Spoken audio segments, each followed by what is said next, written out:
The following is a presentation of Morning Drive Media.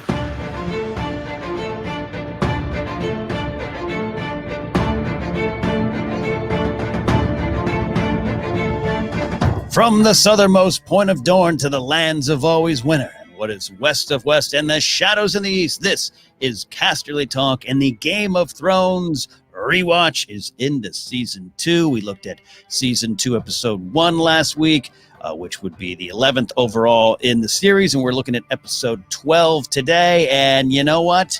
Sometimes I do this alone, sometimes Rachel or Andres or some of the other Casterly Talk crew, but now we have a friend of the show, essentially part of the crew of the show, when we can get in there. Please welcome to this Stannis the Manus Review Hour, Michelle Boyd. How are you? Hello. Hi, Ken Napzok, Master So, Maester. How are you, sir?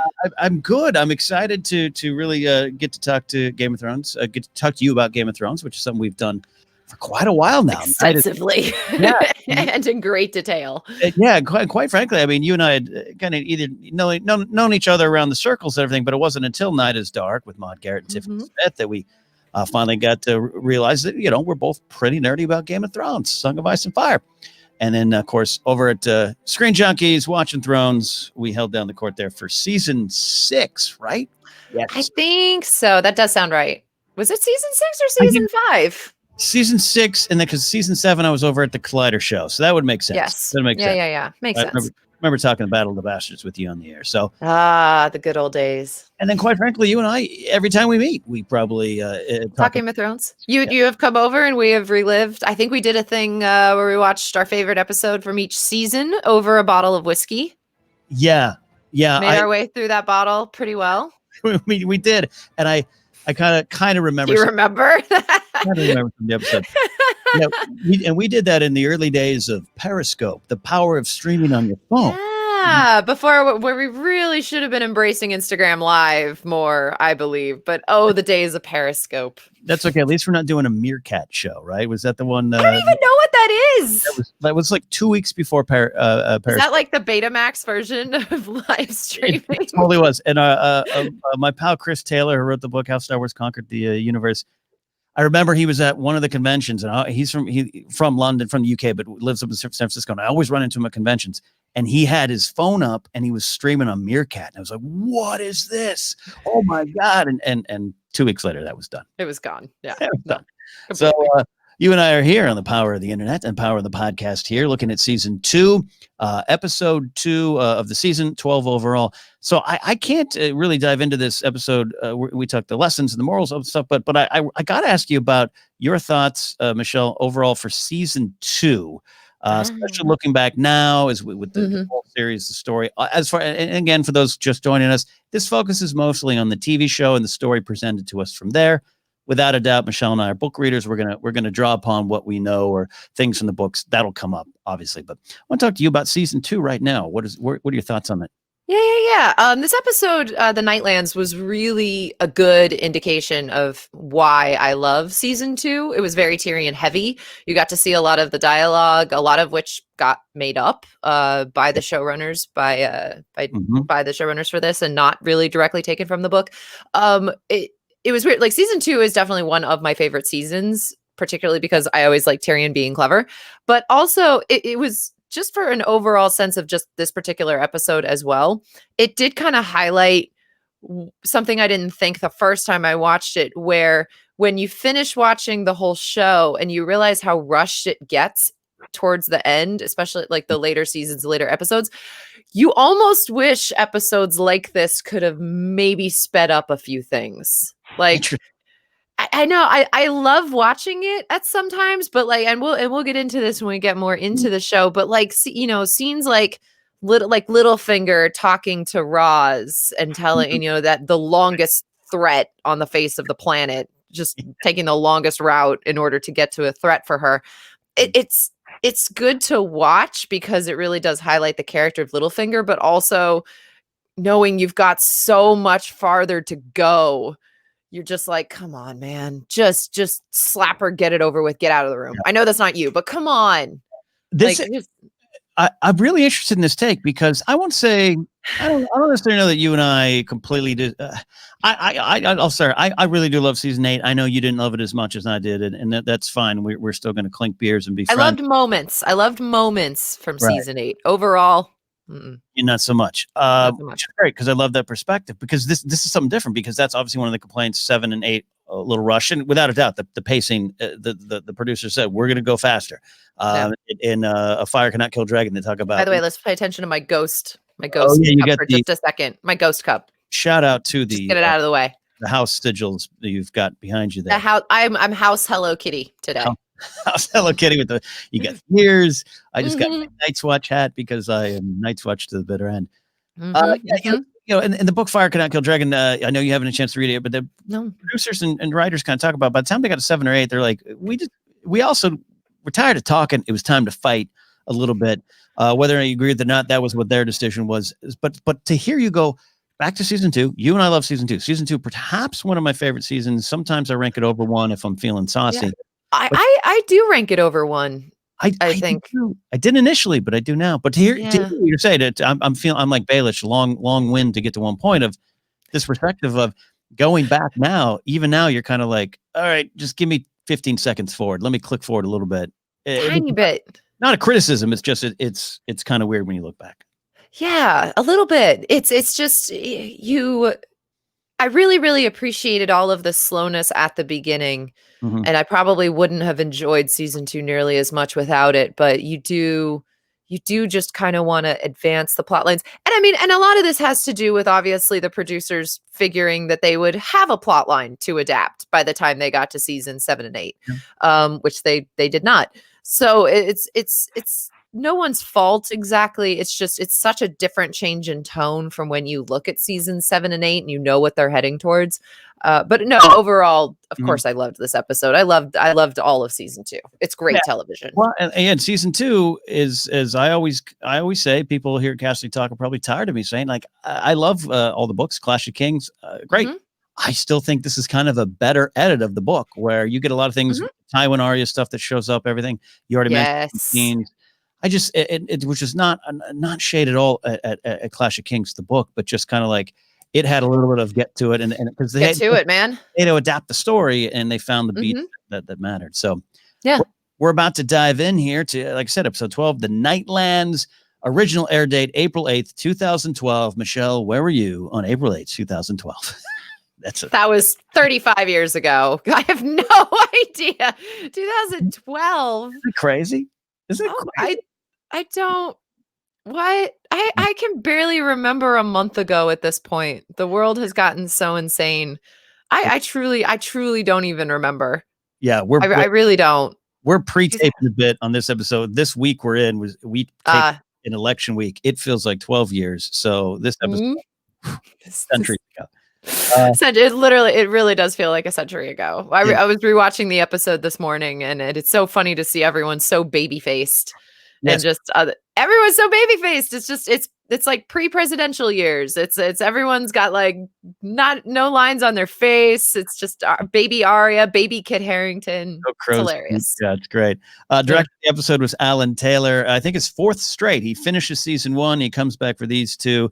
Episode 9 of season 1, Baelor, was his first with the series, and this is a great big chunk that he put together. Benioff and Weiss wrote it. Cinematographer Kramer Morgenthau, which is a Game of Thrones name in of itself. Francis Parker editing, did a lot of the editing in season 1, so you got the look and feel. All right, Michelle, let's dive in. We always like to start with themes and lessons. There's, and also love how you and I might interpret this different, and the different perspectives on what's presented. So, what do you got? Hit me with something deep and big. What grabbed you in this episode? Farts. A lot. No, so I'm not gonna. I don't know that we'll get to that. Actually, it's one of my favorite moments. But I mean, it's for the theme that when you start talking about it, the one that actually jumped out to me was just threats, just the theme of threats, and you have a very good differentiation between like Tyrion, Varys, and Littlefinger to me, and it was interesting to see the difference, and actually in a little bit with like Balon Greyjoy as well, with Theon, and just to see everyone's different ways of threatening. I mean, you have Tyrion, who's extremely direct when he talks to Varys, and if you come against me, I'm going to throw you in the ocean. Versus Varys, just sort of talking a story and using metaphors. And then you've got Littlefinger, who takes 500 years to get to the actual threat. Balon's pretty easy. Balon's very direct as well. But just I looking back, once you mentioned the idea of trying to find a theme in the episode, that was the first one that kind of leapt out at me, was just this theme of threatening. I think that's great. And it's and that's what I'm saying. Like, and I keep joking that, Benioff and Weiss always, they don't say it directly, but Benioff a couple times will say, like, we don't like to deal with themes in Game of Thrones. It's just not true. It's just not true. It's so present. And every episode usually has a series of scenes revolving around one kind of unifying idea or theme. Threats come up a lot, and the different manner of threats, and how we're spending time. You mentioned Varys, but this is Baelish. We already don't trust Baelish for what he did to Ned. But Weiss, the DB Weiss says in some of the extras of this is kind of the first time where you see him directly threatening someone, and the fear of harm is really coming from, and it changes the game a little bit how we view Baelish. Yeah, this episode was a good. I was trying to remember back, because you get a little bit of Baelish, of Littlefinger in like the first season. Obviously coming against Ned, and don't you told you not to trust me kind of situation. So you already kind of know what a slippery little dude he is. But this is, I think, the first time you get to see him in his world. Like him, every time before this, you always saw him in the street. You saw him at King's Land, like not at King's Landing, but like at the Red Keep, like in the castle, in someone else's world, and kind of operating within it. This is, I think, the first time you get to see really like his brothel, how he operates it, how it's operated with sex and someone else watching that sex and someone else being upset about the sex. And it was crazy. And him sending over the girl, and how he operates. And it's not, Iron Fist. It's more just like poisoned dart inside of a velvet glove. Yeah. Well, it's to mix a crappy metaphor. No, it's not crappy. Who doesn't love a velvet glove? Yeah, no, you're right. And not to say that what he did in season 1 was light and fluffy and fun. The treachery on Ned Stark was not good. But it's the tone really shifts here. And it's a good old Littlefinger in the brothel, the little whorehouse in Kingsland, and right. It's like now it's like, oh, this is definitely not a good dude. But you also the famous exposition scene from season 1, episode 7, where he explains, hey, I'm gonna F him. Now you're starting to see it and how he uses sex as power over a lot of these folks. So, and threats. Oh, it's dark Baelish. Yeah, it's dark Baelish. It's the type of darkness from Baelish that I think this is the first time we're getting a good look at, I believe. Yeah. And the nature of the threats in his element. In his element, his world. This, you're right. This is not, again, Baelish in the small council. I'm just pushing numbers around a page. Right. Something different. And again, this theme of threats. So glad you brought it up, because how you threaten, but also why. And you mentioned Tyrion, his threat to Varys, and then later on his threats that he carries out on Janos Flint. They come from a point of honor for Tyrion. He's protecting Shay in one. Kind of not just not happy, the lack of honor. There's no honor, Janos Flint, and unhappy what happened. And how you use your threats in this world is a pretty important thing on your character. Yeah, being able to, not just threaten, but be able to immediately carry them out, right? Like Janos tries to parry.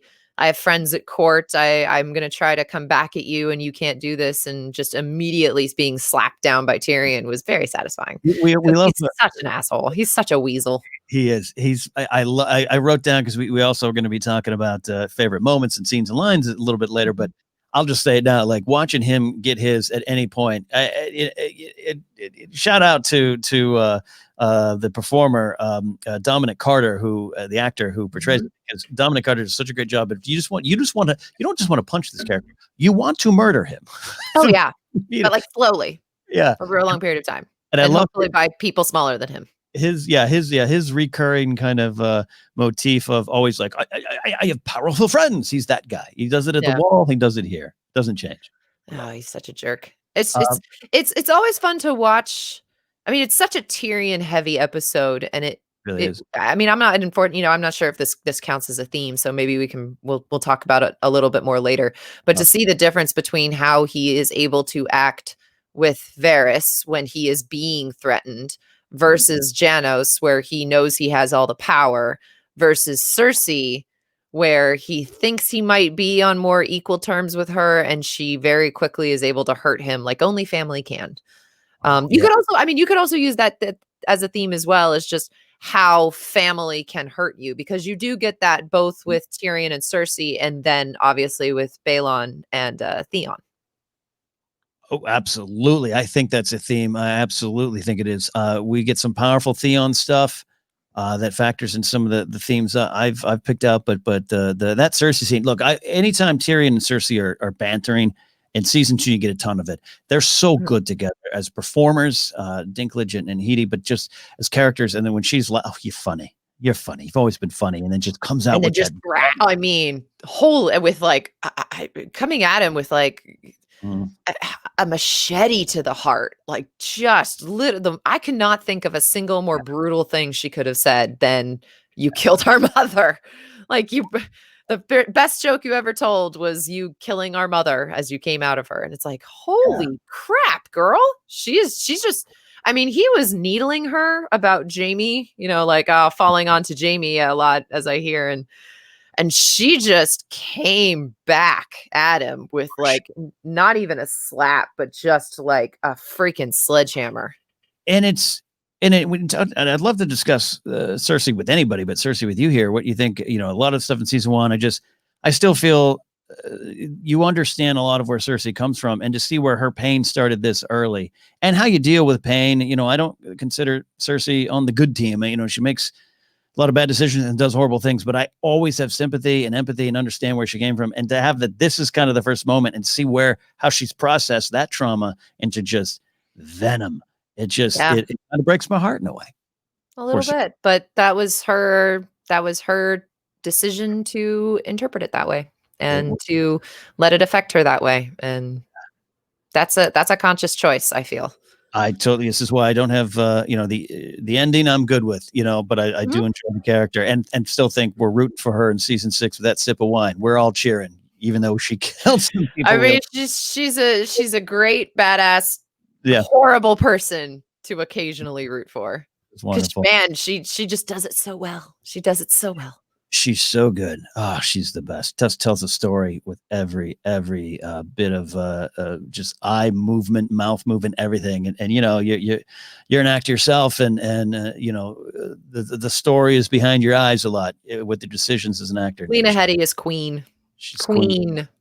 So one of the themes I want to toss this at you here is this idea of who you really are and how this comes up a lot. And it's a great weapon. It's a powerful tool. And it's very important on the journey, even mentioning Cersei about the journey forward or the slide back. And along the way, I mean, we get just from starting of who you really are. Arya is a girl, and she's got to hide that identity playing in the land. We get Jon at the end is going to learn like who Craster really is, which feeds into some great episode 3 stuff we'll be discussing on the show. And then I'll roll through some of it here. Varys and Tyrion kind of knowing who they are, getting past that, and while also hiding who Shay really is, who you really are, is key. And then you mentioned the Theon stuff with Yara, which is oddly enough one of the more uncomfortable scenes in Game of Thrones.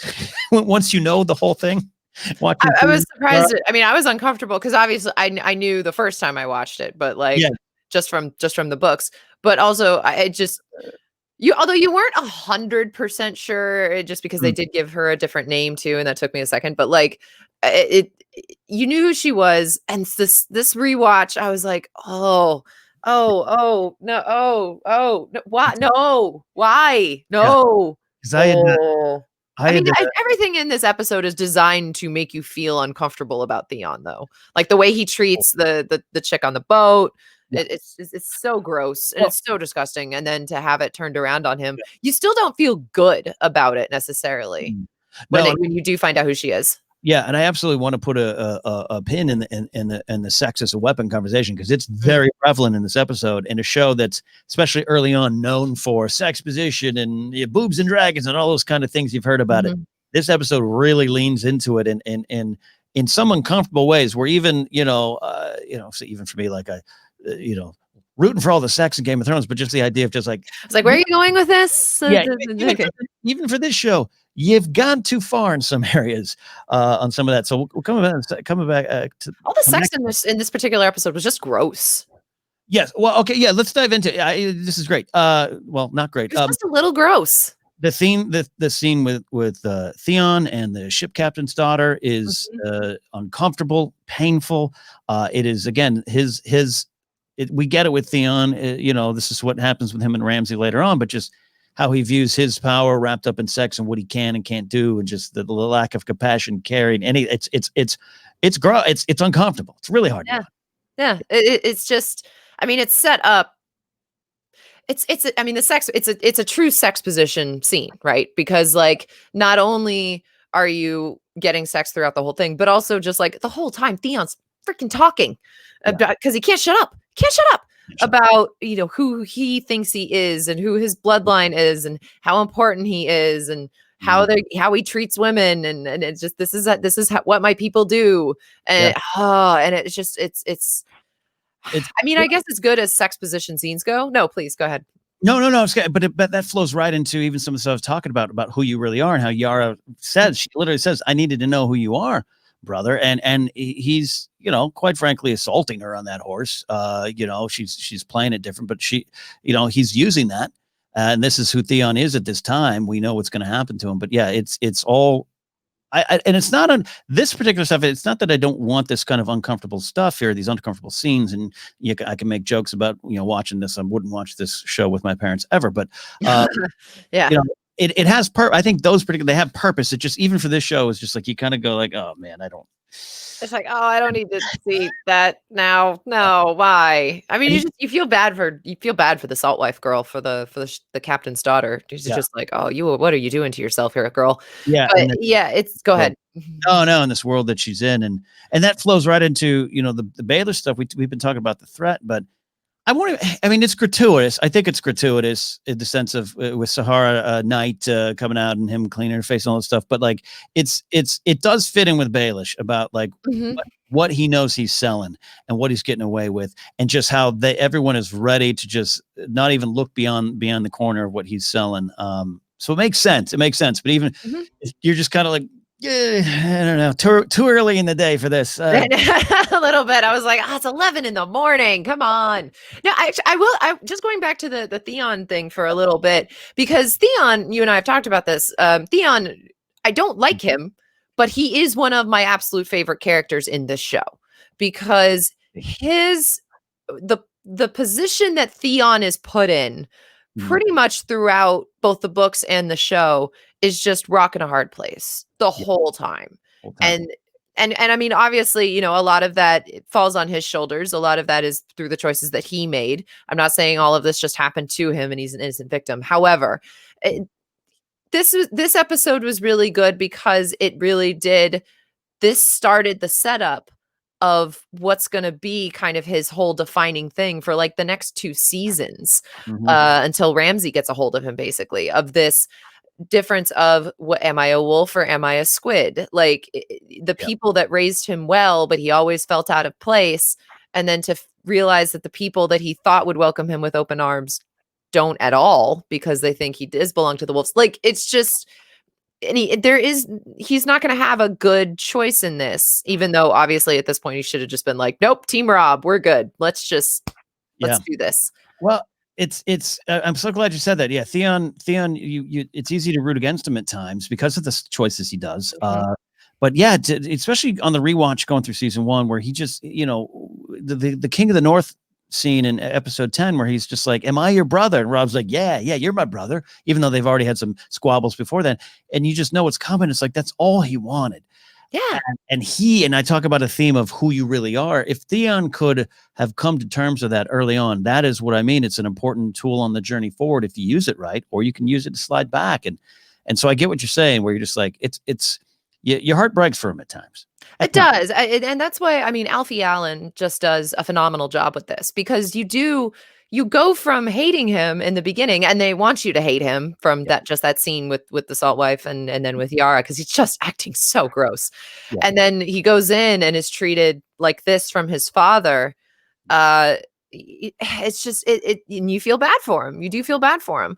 And it's an interesting take on some people's relationships with like abusive relationships, because if all he wanted was love and acceptance, like Rob was offering him that. He had that with Ned's family.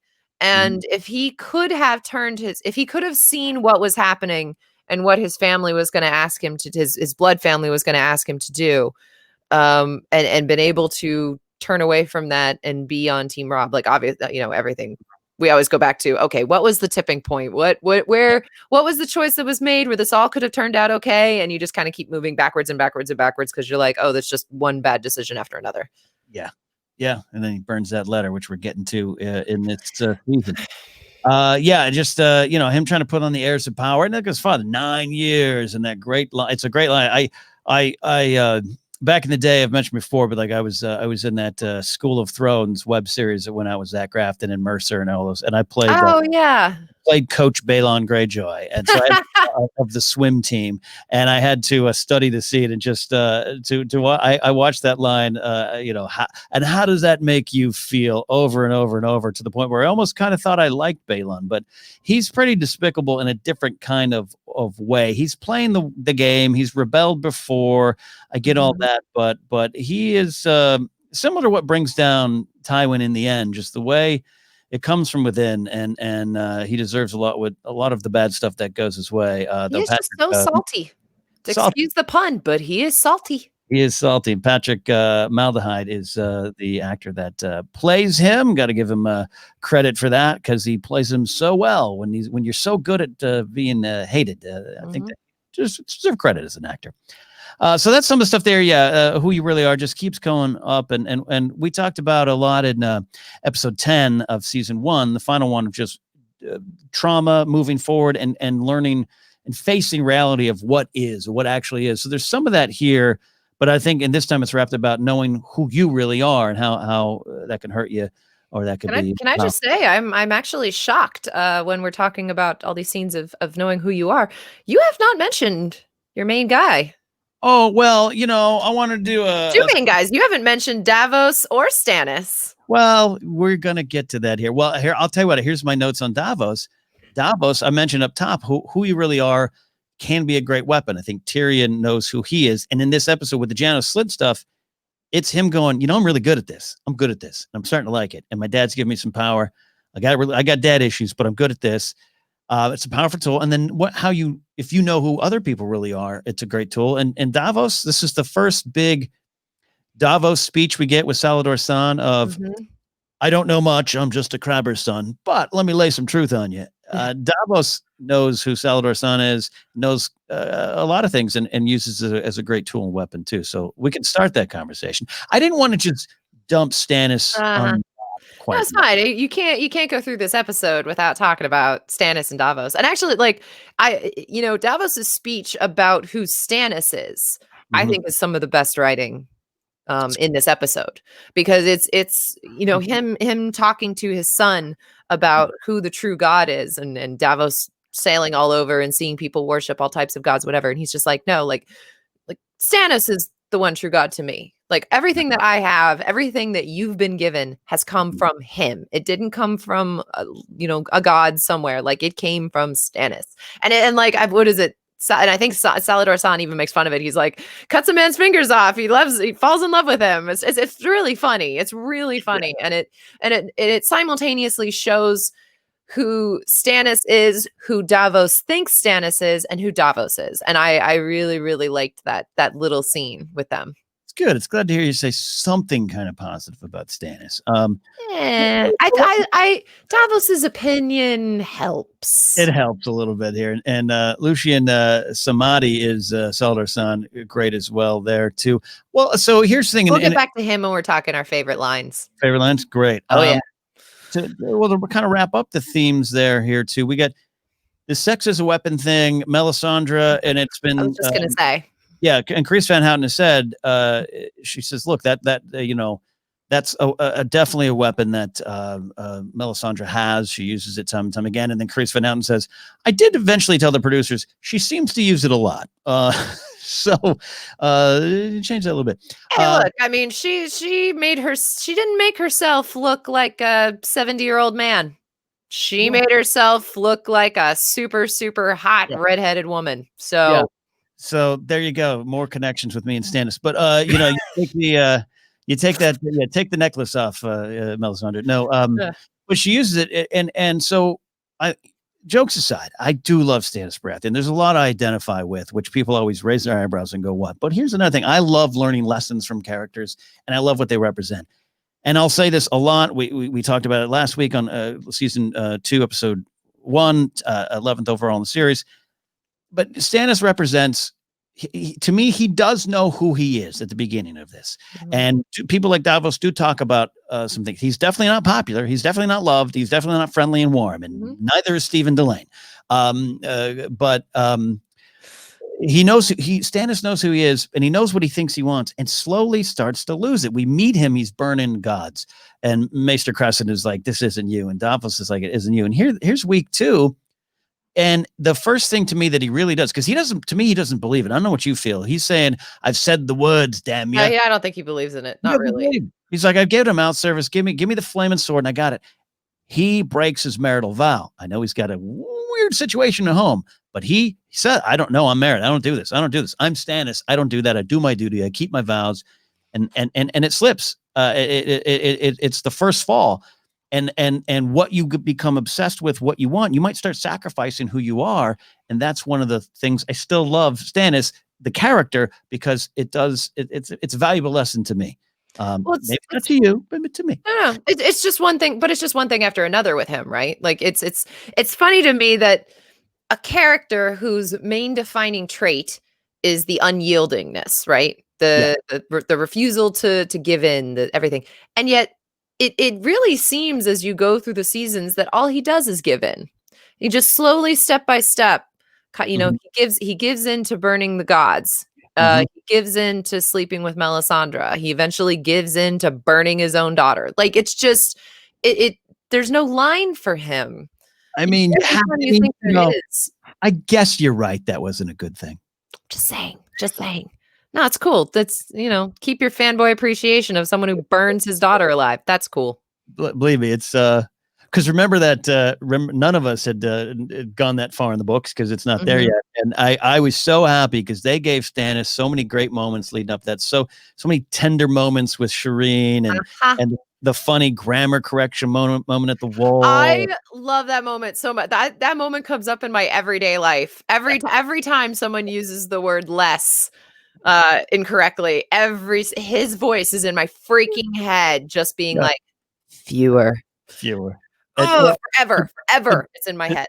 It's Stephen Delane. I don't know if he does this. I have to see if he does this as Thomas Jefferson or John Adams, but he acts out of the side of his mouth a lot. He has that like that thing. He's like fewer. I just love it. Anyways, so the Stannis stuff is great for me in the sense of just like going back and knowing where his story ends up, but taking it and knowing what he does, which is horrendous, and he gets what is coming to him.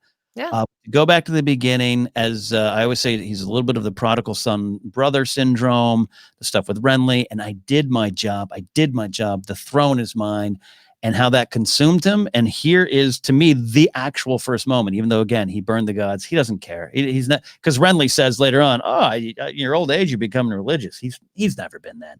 No. This is the first slip on that stone. I'm not sure. Does he ever actually become like a true believer? It's hard to say. I mean, maybe possibly after a little bit, like in Winterfell. I mean, after burning the daughter and the snows break. But like, I'm still not entirely sure that's a true believer necessarily. It's more just, it feels a lot more transactional rather than an actual like faith. I mean, because it's I burn my daughter, snows melt. Yeah, it's for vainglory. It's for himself. It's when he at the end of this season, he's staring into the flames and sees something and he believes it. But I still think you're right. I still, transactional is a good word. It's just like and Melisandre's, her powers are great at times. Her powers are false at times, and sometimes wrong, and which is part of her journey. Usually wrong. Usually, or just being misinterpreted, I suppose. No. Everything gets murky at the end it does. about what everything actually meant.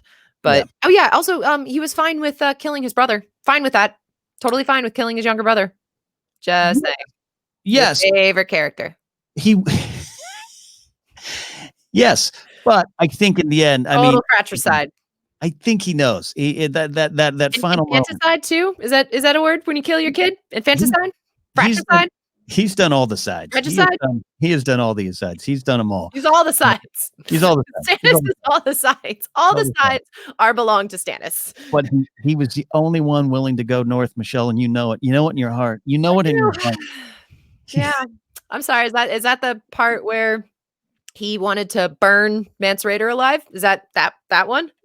Mance did some things. I love Mance, but Mance did something. Look, end of season 4 was I was you didn't we knew each other but didn't know each other back then. I was riding high at the end of season 4, telling everyone, look at the greatness that is Stannis Baratheon. He has saved the day. The moment has come. Saved the baby-faced IKEA rug-wearing prince in the north. I got to go to IKEA today. I'll buy myself every time I see Kit Harington, I'm like, hey, that's an IKEA rug. An IKEA rug.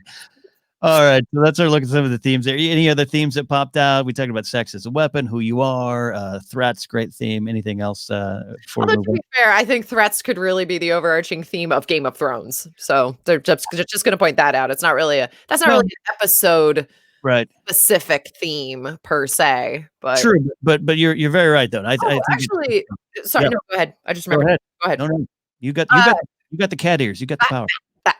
Is that what it is? I knew it all along. When you're talking about who you are, Tyrion, Bronn has a really good moment when you're talking about themes of who you really are. After he's had his fun with Janos Slynt, and he just, he gets this look of like kind of questioning who his own allies are and questioning Bronn about, would you kill an infant without any questions? And Bronn's like, no, I'd ask how much. And just that look on Tyrion's face is doing a lot of work in the acting world, and it's really good from him, from Peter Dinklage on that. So glad you brought that up, because I actually was going to make a note and kind of forgot. That's a great point. I was going to straight up ask you, what do you think's going through Tyrion's head there? Because it doesn't look like a good one, Bronn. It's like, I think Tyrion's having a bit of a Spaceballs moment there, where he's like, I'm surrounded by assholes. It's just, to me, it's like, oh, it's not just my enemies and these people I can kick out that are jerks. It's my allies too. Crap. Yeah, and surrounded by it. Well, it's funny because up top, Varys talks about, and I love the relationship with Varys and Tyrion grows from here, which is interesting. But Varys is talking about friendship with Shay, and it's good to have friends, and we could look at that as Varys just kind of playing some games there with Tyrion, but he's scary enough. It is a threat. He's there with Shay, so right then and there, that's a problem for Tyrion. But knowing that they'll become friends, but just how it is valuable, and Tyrion probably in that Bronn moment is like, oh boy, I don't know who I am. The Bronn moment was after the thing with Shay, right? Yeah, okay. So it makes sense because with Varys talking about friends and keeping friends at court. It makes sense for Tyrion to sort of check in on who his friends are, who he thinks his friends are, and who they actually are. So I like all of that. Agreed. And finally, it's weird. I think it carries over into episode 3, but the Jon Snow stuff at the end with Craster, that's a great detective kind of mystery solved, and we've been dealing with that. I think it's a bit of Jon just not minding his own business. I mean, true. Come on, man, you had one job. In terms of like knowing who you really are, but also talking about end of season 1 of knowing what really is, and he's learning the truth of who Craster really is, which factors into learning complicated way, in a complicated way, who Jorah Mormont is, a great man doing what he's got to do, but knowing already, and how that is a truth he can take to Mance later on, even though he still, I'd say, love and respects Jorah Mormont.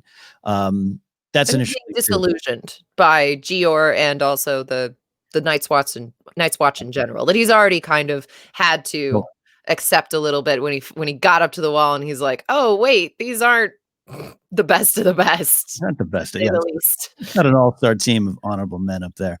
Let's move into important foreshadowing things with more meaning now. This, of course, if you've been listening on the rewatch, this is what we do here. If you're kind of joining now, Game of Thrones, without a doubt, I love looking at the themes and the lessons, maybe even more than the plot points and the revelations, but that's part of the fun. I wore an R plus L equals J t-shirt for a very long time. And looking back, now that we have 8 seasons of this story, totally aware that the book's going to go different, that George loves digging even a little bit more, and the show probably just couldn't do that as much.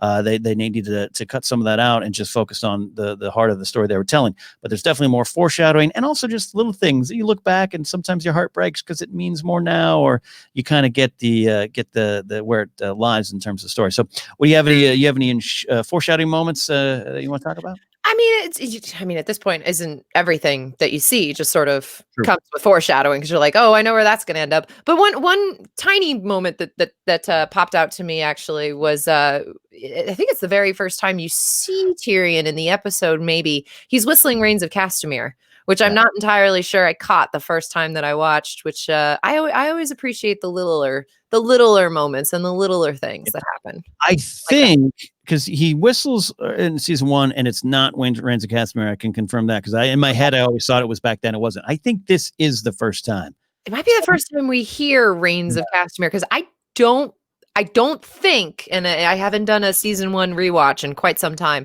but I don't think we heard "Rains of Castamere" in the first season. Right. Someone in comments, I'm sure. Please correct us, but and we'll see after the show because it's not a live tape show. But yeah, I think that's right, and I just love that too. It has great meaning, but also just you didn't at the time. You're just not picking up. Just like he's whistling a tune, whatever, doesn't count. And that's you can't do a rewatch and not hear that song. Yeah. Everywhere it pops up now, which is great. I love how often they actually insert it into the show without you realizing it.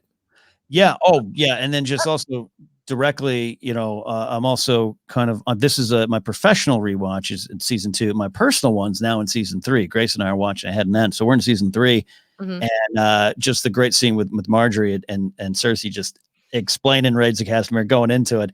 That's the first time I, as a fan, was just like, "Oh, this song means something," which sets you up perfectly for what goes on. Any other little moments? I do have one that's kind of bigger out of this, but love to talk about some of the little ones. Talk about Stannis. I'll say this: in Baelish, this definitely has more meaning in that long-winded thread, as you said. Basically, telling Roz how her life's going to end, and I do love the character of Roz. I love Ismay Bianco just kind of fighting her way on, and you know this as an actor. You get a gig. It's a one day thing, and they like you enough. They like what you're doing to the character, and they keep writing you forward. So I think she did a great job. And then, but to more in my life, to hear this scene, to see the scene and kind of know where it ends up, sad for me. I like that. Yes, I'm not. You know what? Even on this rewatch, I'm not sure. I was not thinking about that. I was thinking more about the threats and oh my God, Baelish God. Get to the point already. But you were totally right. I'd completely forgotten that is exactly where Roz ends up.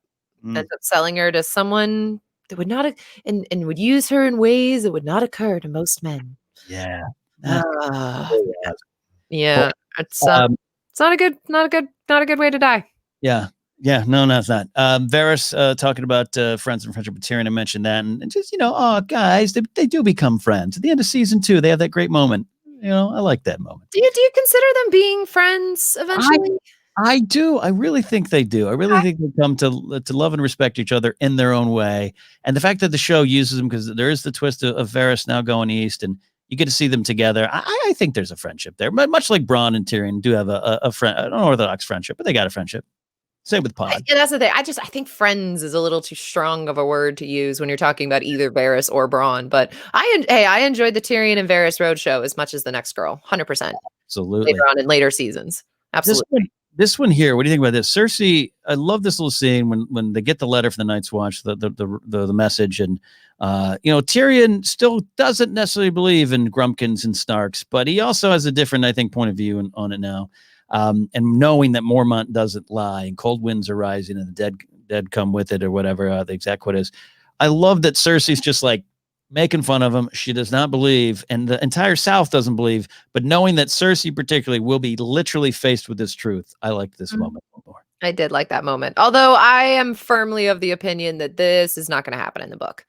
I hated that entire subplot line later on in the show of, oh, if we just capture a zombie and bring it back down and shove it in Cersei's face, maybe she'll believe it and go with it. And it just, I thought that was naive on all the characters' parts, and it was just sort of an unnecessary subplot to get a character where you needed him to be, i.e., Jon Snow and everyone down in King's Landing, I suppose.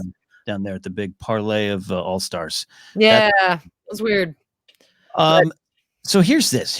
What do you think? We haven't really talked about Daenerys, and I'd love to throw this at you here. This has been in the rewatch, this ongoing kind of looking back and knowing that there was by this point, by season 3, they're really layering in some stuff, is what Brian Cogman's saying, and how Tyrion warns us. We all cheered her on. And I think, and I've been saying coming out of season 1, Addie's been calling into the show, one of our listeners, about cheering Dany on in the Viserys moment. I think you absolutely should, but looking back, it's fun to just see along the way what she does. And I love, her blood rider comes back decapitated. The message has been sent, and George just kind of says, they don't like a female in charge, and she shoots back, they will like it far less when I'm done with them, which is but also knowing to season 6 where she burns them all, which is again, that's really interesting you say that, because to me, that scene came across as such a screaming into the void, empty threat from a little girl because I mean, here she is, they're out of food and water. She's her blood riders come back beheaded, and she's not quite understanding what that means as far as like, no, we can burn his body. And it's like, you can't, you really don't have it. So it's not really the same thing. So it's like, it's just she's got absolutely nothing at her disposal, and all these things, all these signs are so bleak, and yet she's still kind of like, I will destroy you all, and they're just like, how? I will burn cities to the ground. So it's I mean, and yes, eventually, obviously, she does come back, and it against all odds, and her dragons grow and everything. I thought it was such an interesting, for this moment in the show where she is, it feels like, going back to the theme, feels like such an empty threat. Like all of the things she's been saying so far is just, it sounds this sounded very hollow to me, and very much like a little girl trying to throw. I don't necessarily disagree. I actually like what you're saying. It kind of combines a lot of it about maybe knowing who she wants to be more than who she is, knowing that, it's definitely frustrating. And also it's a little bit of her nature. This is what's boiling below the surface often with her. I'm thinking of the stuff. I love the stuff in Karth when she gets there. I actually really love the spice trader. Just some of the scenes with her, and he's despicable in his own way, but he's also speaking some truth in his own way. When she's we'll burn cities to the ground, and she's the chick with the cage over her face that went absolutely nowhere. Remember the prophet? Quaithe. Quaithe. However you say her name. That just kind of went nowhere. But yeah, you're right. I mean, she does. You're right. Dany does a lot of this. It seems almost like from sheer force of will. Yeah. And I do, and knowing that happens is great and impressive. I just mean, for this particular moment in time, it felt very empty. Well, no, but I think that's kind of where I'm getting to too, is like you take all the themes and take it to your threat theme of just like at this point, she is another character in this episode making a threat, and hers at this point is absolutely the weakest. Yeah. You look at the facts, look around, look at what's going on. I love Jorah, but only his sword is only worth so much at this point. And those dragons, like you said, Chihuahua sized. So yeah, no, I think you're right. I think you're onto something there about, I think it could also tie into who she becomes or who she maybe really is at this time. But, it's a little naive in a way. Absolutely. I think in Karth, she starts to learn she's already learned some big lessons with Mary Mazdor and all that kind of stuff. But Karth is when it really starts to sink in. I think so. Yeah. Love that stuff. So you got some favorite moments, lines. You talked about things, Salador Sand stuff. I love Varys, the big fish, eat the little fish speech, and I keep on paddling because a lot of people still think he's a merman, but I just like, my thought was like, do spiders paddle? Is that a thing? Spiders Spiders go like this. It also ties in with Yoren's line of like, I could shave a hairy arse of a spider. Yeah. I bet you should. But it's like, again, yeah, I mean, spiders have hairless arses, but I think Varys the spider does not. Seems pretty hairless to me.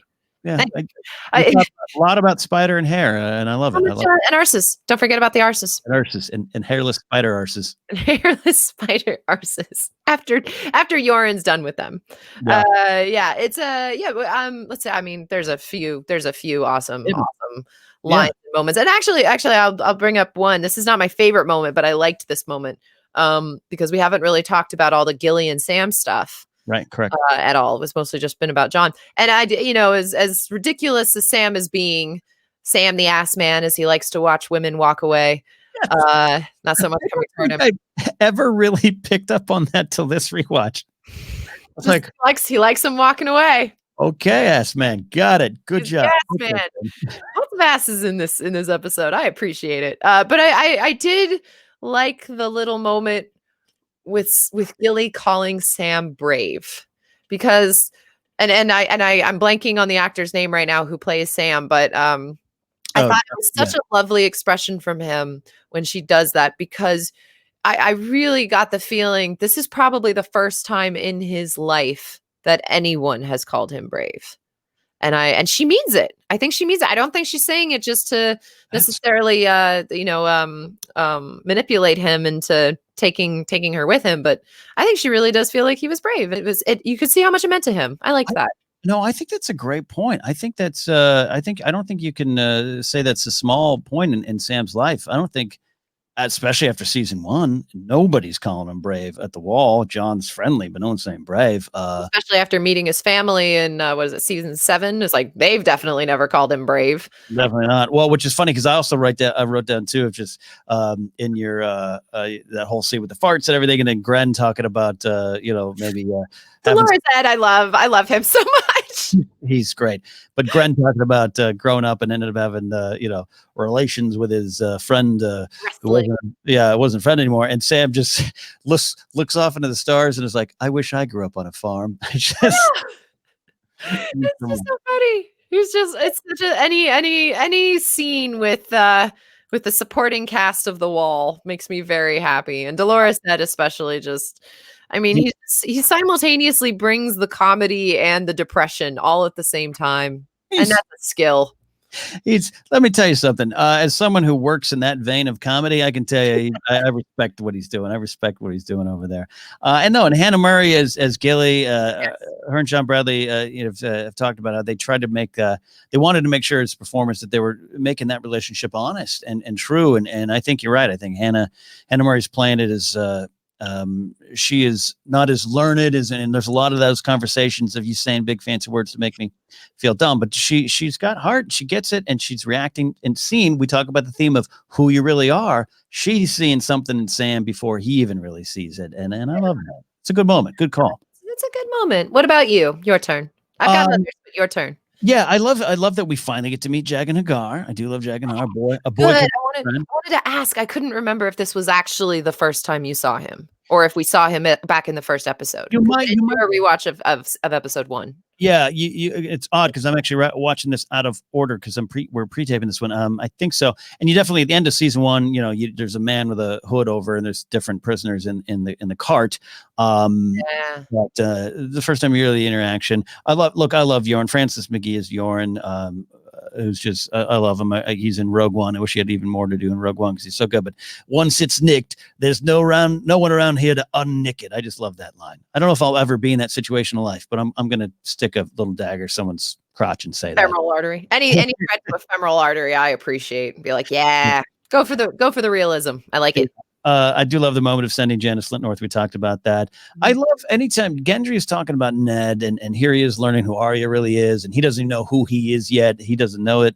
I love when he's talking about Ned, and I love when there's and it's bittersweet. It's painful stuff. But anytime Arya hears people who have interacted with her father or mother or family, there's just Maisie Williams is so good. It's just because that's all she wants is to reconnect with home and get home and find these people again.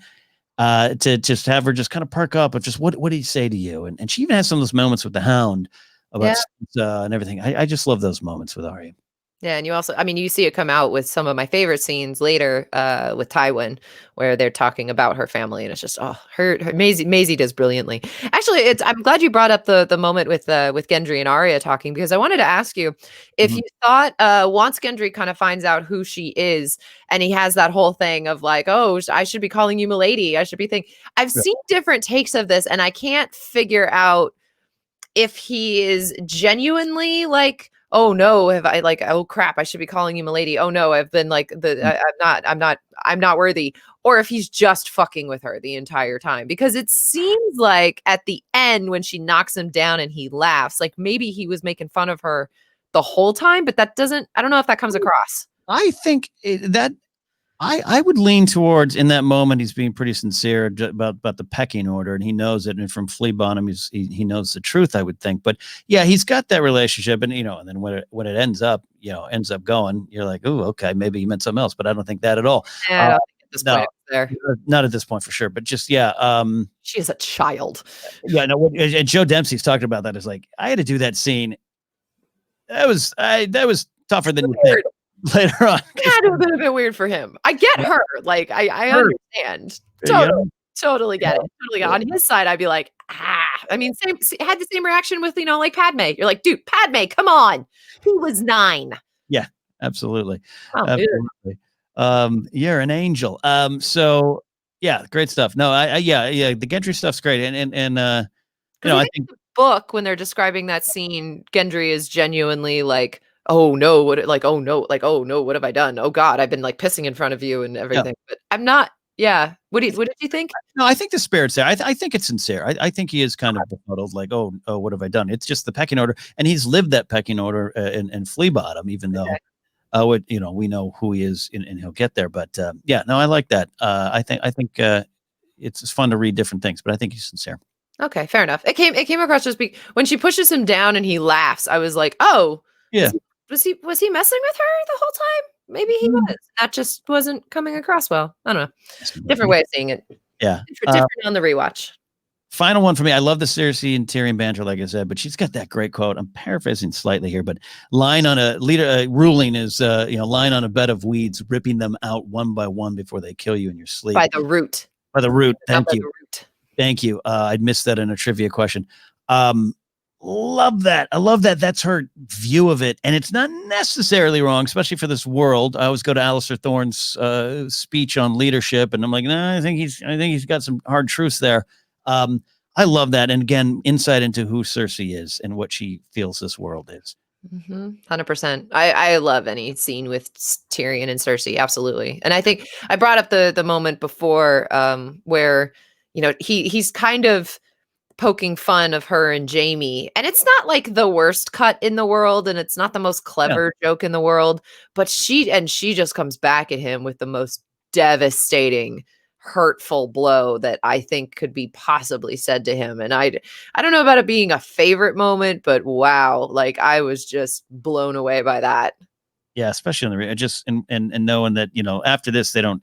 I mean, they get a couple more seasons together, but after a while, it's until the end, they don't really communicate and their connection, and it's twisted. It's family. It's what you do with family. How family hurts. You brought that up. I think it's a great point. But yeah, them together, and because they're friends too in real life, and they've known each other for years. It just shows in these scenes there. We're about ready to. Oops, sorry, I cut you off.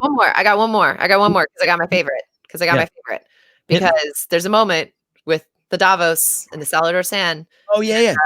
And Davos's son, and they're talking, and Salladhor Saan is coming in talking about how he wants to come in and fuck the queen. He wants to have sex with Cersei. And the son gets so offended by it, and Salladhor Saan comes back with like, you don't know how persuasive I am. I've never tried to fuck you. I was like, it's so good. It's so funny. It's so funny.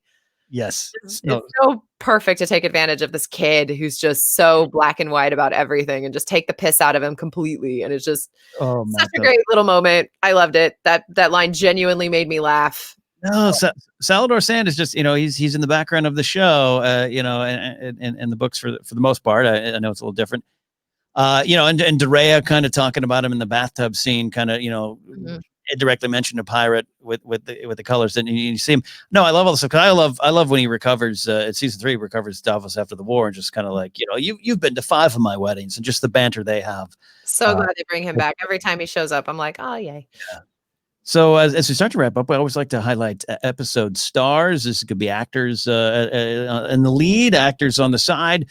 Someone you want to give credit to. I always shout out Ismay Bianco as Roz. I just think she's just so good, and a lot of emotions and rawness in this scene. And for me, also Amrita Acharya, who doesn't get a lot of credit, as Eerie. I mentioned her before, but yeah. This is heartbreaking, eerie stuff too. Really good moment too. So shout out to her. Who you got? I wasn't sure what you meant by this by episode stars. So I wasn't sure what you were going for it. But I think I mean, I literally just talked about my love for Salador Sand. So obviously that that particular performance is always one of my favorites. He just he brings so much other life to a scene that you don't get a lot of. You don't get a lot of that type of character in Game of Thrones. And I thought this was a very, very good introduction to Gemma Whelan's character, to Yara. Yeah. I really liked her. You don't get to see her do too much in this, but I think it's such a good introduction to a character, in more, like both in and of herself and how she interacts with Theon, and also how her father treats her versus how he treats Theon. I thought all of that was very, very good. No, I'll second you on that, because even though this is a character that is in and out of the show and definitely has more prominence in the book and a different name in the book, but I think this introduction is so strong and it's memorable for maybe creepy reasons, but even she addresses that. Oh, this will be a night we tell the grandchildren, or I don't at times. Good story for children. Yeah. Right.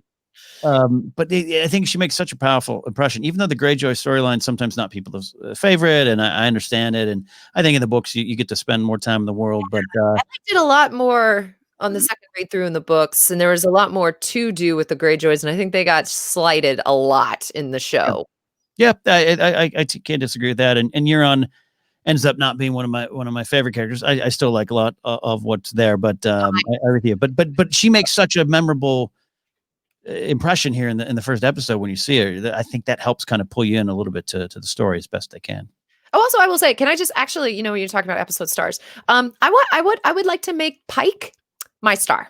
This is the first time we get to see Pike, and it looks awesome. It looks like a terrible place to grow up, but it looks awesome.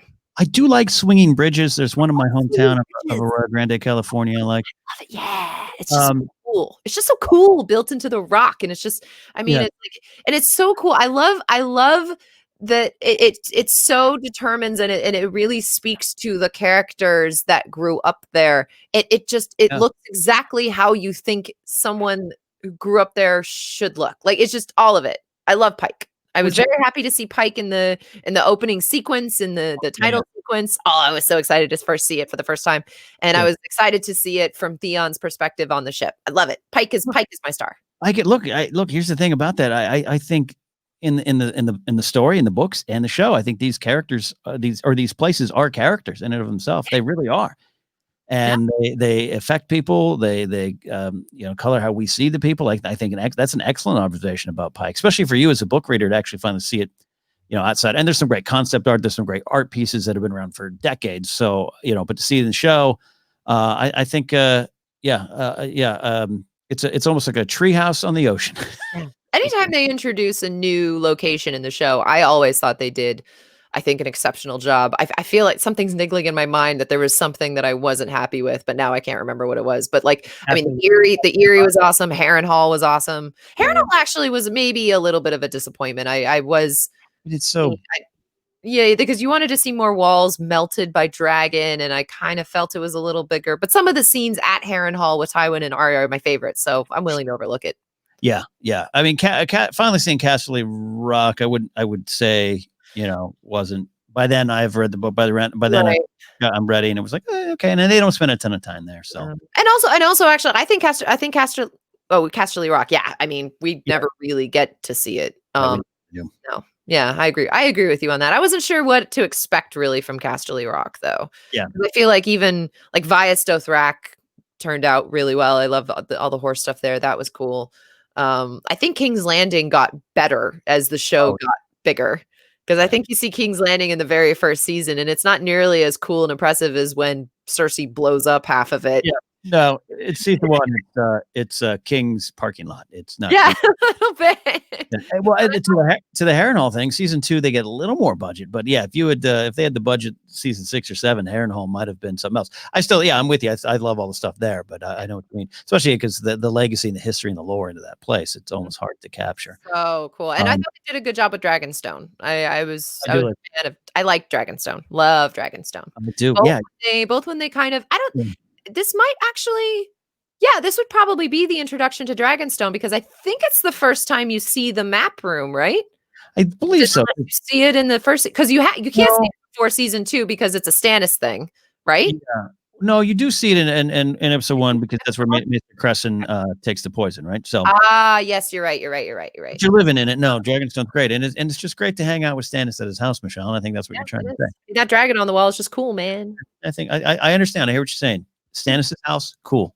Got it. Stannis is a house that he took over and does not belong to him. I mean, okay. I mean, technicalities are he banged a woman, not his wife. I mean, again, he was actually like 800 years old. I mean, again, the baby that killed his brother. These are facts that you're throwing out. He was okay with someone being poisoned. That's fine. You gotta do what you gotta do. So many things wrong. There's just but he's got a great terrible person. He's a terrible person. He lost his way. We all terrible person. We all could lose our way. It's all right. It's all right. One thing that you don't do, Michelle, is lose your way when it comes to talking Game of Thrones. Love having you on the show. We're going to do it again. We got a lot of episodes to get through. We got about 61 left to go here on the rewatch. It's been a lot of fun. Yeah, been a lot of fun going back. Good to have you here. What is up next is What is Dead May Never Die. So if you have a call about that, go ahead and get it into the show via the Anchor app, or if you're on my Discord through Patreon, leave a message there, and we'll get to it. I don't have any for this episode because I did a big pre-tape, so I apologize to those who may have called in with calls, but I'll let you know on you'll have been warned on the previous episode. So there you that. But there you go. Before we get out of here, I'll remind you can follow me at Ken Napzok. Go to kennapzok.com for all the things I do. But more importantly, I really want you all to support Michelle Boyd and what she does on Twitch now. A fun stream. You hang out a lot there, and I'll pop in sometimes and just kind of say hi and tease you over your video game skills, which are infinitely more better than mine. I was going to say, where are we about to go with that? No, I'm jealous. I'm jealous that that one game you play where you're like little weeble wobbles going around. I don't know what's going on. Fall Guys. There's actually 2 games where you play basically jelly beans at this point. Where can they find you, follow you, and all that good stuff, Michelle? You can always find me at Michelle Boyd pretty much across the board on Twitter, Instagram. I do also now have a Discord, and as Ken Napzok mentioned, primarily on Twitch. I Twitch stream Tuesday, Wednesday, Thursday, and Saturday, primarily playing video games, both alone with the community and also with certain friends you may know. For instance, Vince Casso from The Guild, David Blue from Stargate, T-Pain on occasion, because that's my life now. It's but please come by and say hi. It is how I'm connecting with the outside world these days. That's right. We all have to find a way to connect during these times, and that's a great way to do it. So I fully endorse y'all head over there and subscribe and follow Michelle on Twitch and just everything she does. So that is it for this week. We are almost out of here, and by that I mean we're out of here. We're out of here. Bye. Thank you so much for having me, Ken. You got it, Michelle.